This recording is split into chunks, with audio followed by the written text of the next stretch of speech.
How's it going, troops? Jordan here, back again with another Battlefield 1 video, and there's one thing that I've noticed on my channel, and that is I haven't really given my overall thoughts on the multiplayer for Battlefield 1. I actually thought I already made a video on the multiplayer for Battlefield 1 on my channel, but I re-checked my channel over and looked through the videos, and I noticed that I didn't actually have a my thoughts video or a first impressions video or just an overall view and review of what I've seen so far of the multiplayer for Battlefield 1, which is why I'm doing this video right now for you guys. So without further ado, let's get into it. So the first thing I want to talk about is the graphics. Overall, the graphics are absolutely phenomenal. They are on par with Battlefront, and even though Battlefront didn't really have a lot of content with the game, and I know that it's having content with the DLC, the graphics, especially on PC Ultra, was absolutely phenomenal. Like, it looked one of the best games ever, and it also sounded one of the best games ever.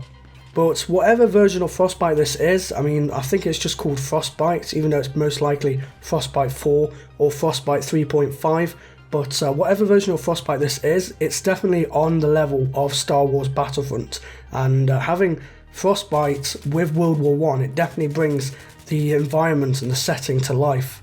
Moving on to the maps, we've only really seen one map so far, which is called St. Quentin's Scar, which from what we've seen, it definitely looks very gritty, very muddy and very dark, and definitely kind of captures that great battle experience that you would expect with World War I. And honestly, when I first saw this map in play, it definitely reminded me a lot of Caspian Border from Battlefield 3. Not only just from the colour scheme of the map, but also from the layout. I'm definitely excited to see what the other maps will look like.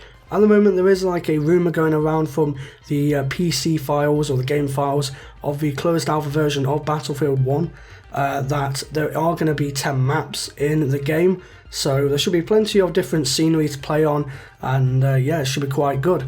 My only concern with the maps is, are they going to be focused on a specific game mode like what we had with Battlefield 3 and Bad Company 2, or is it going to be like a massive mess like Battlefield 4 maps were, where they literally try to cater to every single game mode, and in the end the only real game mode that was on top of everything was pretty much Conquest, since it was really the only viable mode to play.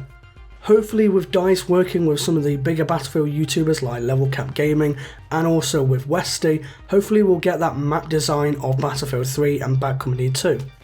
Next up, we're going to be talking about the weapons in Battlefield 1. So it looks like, from what we've seen so far in terms of the weapon list, they seem to be weapons that were either introduced after the war ended in World War I or just before the war ended in World War I.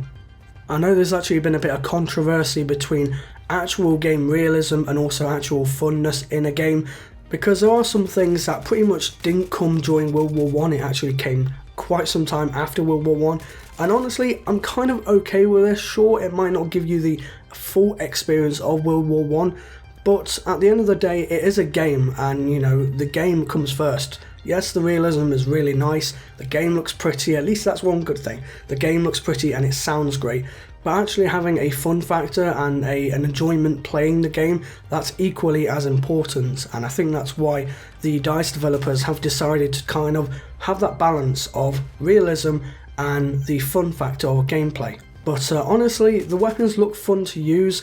However though, I do have some concerns with the weapons in Battlefield 1. One concern of mine is, will there be enough weapons to unlock and play with without us getting bored of using the same weapon over and over again, or the same weapons over and over again? Another concern of mine is, will there be enough weapon customization in the game since it is World War I? I don't want to see Battlefield 4 level of customization where we have a load of attachments and a load of cameras and whatnot. But at the same time, I don't want to be only able to equip a bayonet, you know, I want to equip other things as well. Fingers crossed that we get the Battlefield 3 style customization in the game, where it's not a lot of customization, but at the same time it's not hardly anything in the game at all. Also, according to the closed alpha game files, it does seem that we are going to be getting about 18 camouflage patterns to choose from. So just from that amount there, it does seem that we are going to be getting at least some customization in terms of the paint jobs that we put on our weapons, which is quite nice. Next thing I want to talk about is the behemoths. These are basically the new Levolution, except they aren't actually part of the map. They're kind of a separate thing that just comes onto the map at a certain point. And there are many types of behemoths, such as the Zeppelin, as we saw on St. Quentin Scar, and also on one of the maps I believe there'll be like a steam train where you'll have some machine guns and artillery attached to it. The only real concern I have for the behemoths is whether or not they'll be annoying like the Battlefield 4 Levolution. I mean, I don't mind having them in the game, but if it's going to heavily affect the gameplay, then I really aren't going to be that keen to it, to be honest. For example, with Battlefield 4 and Siege of Shanghai, as soon as that skyscraper collapsed, everyone just pretty much just scattered onto the other skyscrapers, which kind of slowed down the gameplay and just ended up with long-range sniper battles. So fingers crossed they aren't annoying like that and they actually have some purpose within the game. Next up on my list are game modes. So we do have returning game modes such as Conquest and Domination, but we also have some new modes in the game like Operations, which is kind of like a variant of the Rush game mode. I understand there are roughly going to be about 7 game modes in the final game, so pretty much the same amount that Battlefield 4 had.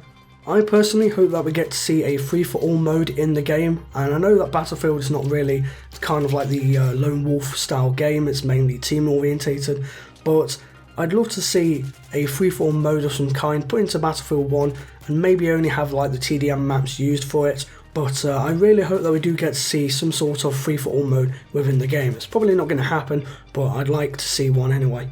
Next up we have vehicles. So from what I've seen, the biplanes seem quite fine, they seem quite balanced. They're a bit slower than the jets that we normally have in Battlefield, but that's to be expected because they are biplanes.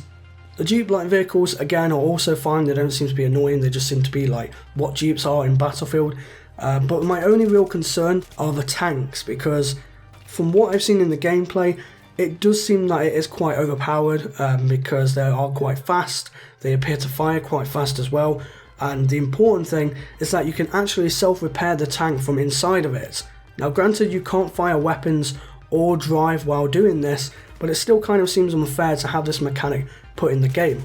The next thing I want to talk about are factions, and hallelujah, my prayers were sent and they were answered by DICE.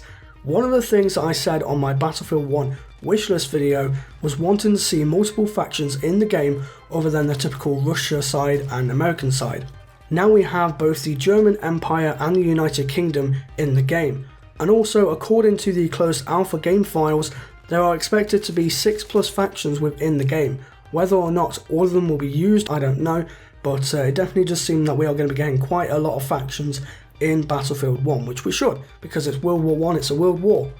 And lastly, I want to talk about the voiceover, or as people call it, the lady's voice.